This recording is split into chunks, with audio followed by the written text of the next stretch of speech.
When my wife, Emma, came to me one evening and suggested we take a 2-week break to test our marriage, I didn't know what to say.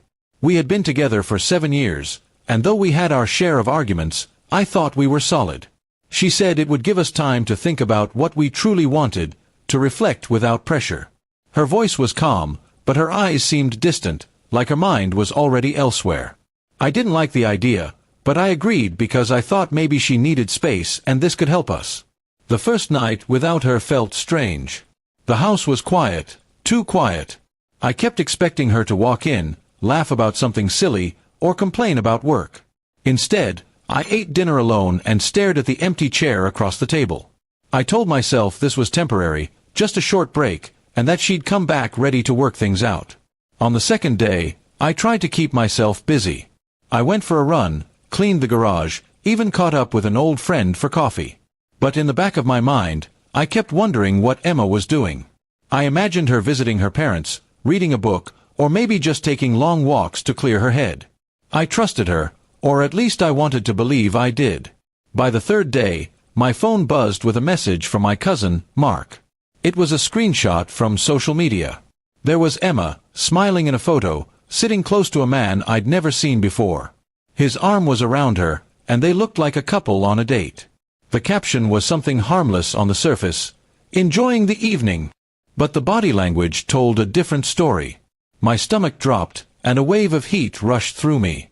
I didn't want to jump to conclusions, but my hands were shaking as I stared at the picture.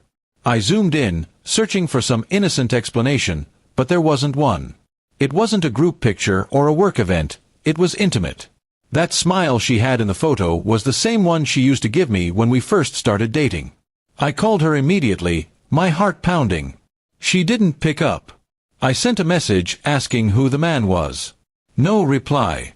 Hours later, she finally responded, "I think it's better if we don't talk until the 2 weeks are over. Please respect that." That sentence hit me harder than the photo itself.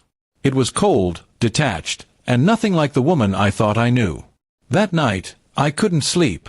I kept replaying our last conversation, wondering if she had planned this all along. Was the break just an excuse to see someone else without feeling guilty? My mind was filled with questions I couldn't answer, and my chest felt heavy with betrayal. The next day, another photo surfaced. This time she and the man were at a park, sharing ice cream. She looked happy, free, as if our marriage didn't even exist. Friends started texting me awkwardly, some asking if we were separated, others saying they were sorry for what I was going through. Each message was another stab in the heart. I decided I couldn't just sit and watch. I drove to her apartment, the one she'd rented, just for the 2 weeks. When she opened the door, she looked surprised but not guilty. I asked her straight out if she was seeing him. She didn't deny it. Instead, she said, "I didn't think you'd find out so soon." That single sentence shattered any remaining hope I had. She tried to justify it by saying she needed to explore her feelings, and that our marriage had been over for a while. I reminded her that I was still in that marriage, still fighting for it, but she just looked away. The woman standing in front of me wasn't the one I married. She was someone else entirely. I left without another word. The drive home was a blur. My hands were clenched on the steering wheel, and my mind was numb. I thought about the years we spent together, the vacations, the nights we stayed up talking, the promises we made. All of it felt like it had been erased in 3 short days. Over the next week, I started making decisions. I called a lawyer, explained the situation, and began the process of ending the marriage. It wasn't what I wanted, but I couldn't stay with someone who had already chosen someone else. My trust in her was gone, replaced by a cold emptiness. Emma sent me a long message on the 9th day of the break, saying she was sorry if she hurt me, but she believed she had to follow her heart. I didn't reply. There was nothing left to say. She had shown me exactly where her heart was, and it wasn't with me. By the time the 2 weeks were up, I had signed the initial divorce papers. She came by to pick up some of her things, and we barely spoke.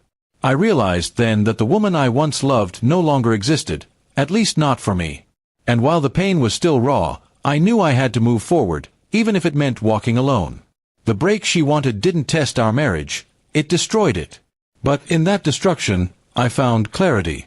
I learned that love without loyalty is just an illusion, and that sometimes the hardest part of letting go is accepting the truth you never wanted to see.